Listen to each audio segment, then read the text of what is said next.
जहां 15% कहीं आपकी सरकार बजट दे रही थी, आज शिक्षा में वो बजट गिरा करके 13% पे आ चुका है, क्योंकि स्वास्थ्य पे मात्र 6% का बजट दिया गया है।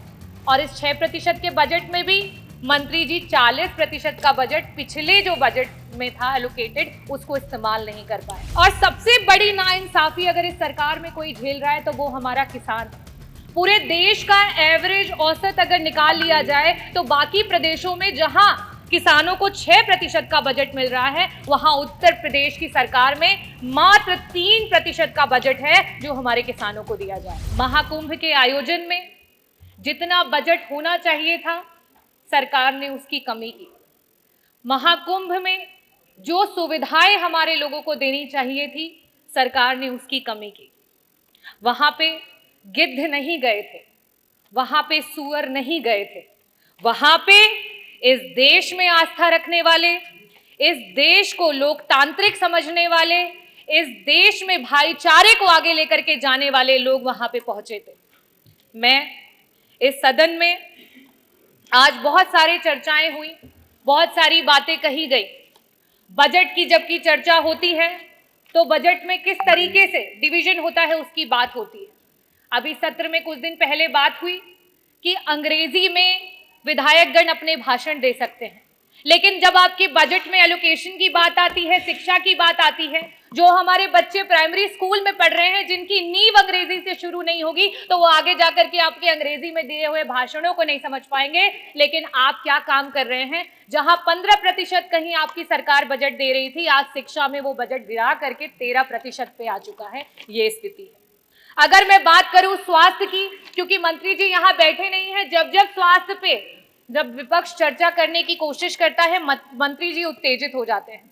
शायद इसीलिए हो जाते हैं क्योंकि स्वास्थ्य पे मात्र 6% का बजट दिया गया है, और इस 6% के बजट में भी मंत्री जी 40% का बजट पिछले जो बजट में था एलोकेटेड, उसको इस्तेमाल नहीं कर पाए।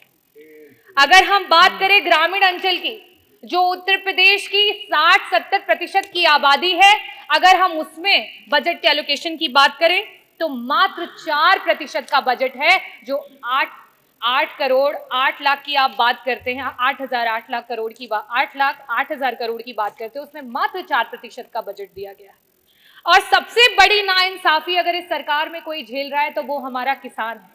पूरे देश का एवरेज औसत अगर निकाल लिया जाए तो बाकी प्रदेशों में जहां किसानों को 6% का बजट मिल रहा है, वहां उत्तर प्रदेश की सरकार में मात्र 3% का बजट है जो हमारे किसानों को दिया जा रहा है।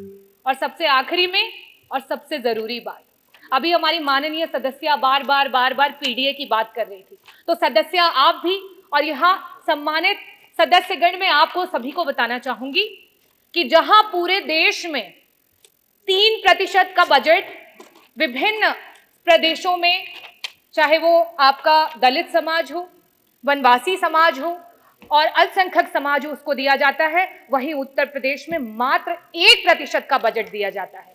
और उस 1% के बजट में भी आपका 30% का बजट ऐसा धरा का धरा ही रह जाता है, विभाग उसको इस्तेमाल ही नहीं कर पाता है। हम इतने बड़े बड़े बजट की बात कर रहे हैं, मैं आंकड़े रखना चाहूंगी। शिक्षा विभाग में वर्तमान में 14% का बजट जो है वो शेष रह गया, इस्तेमाल नहीं कर पाए।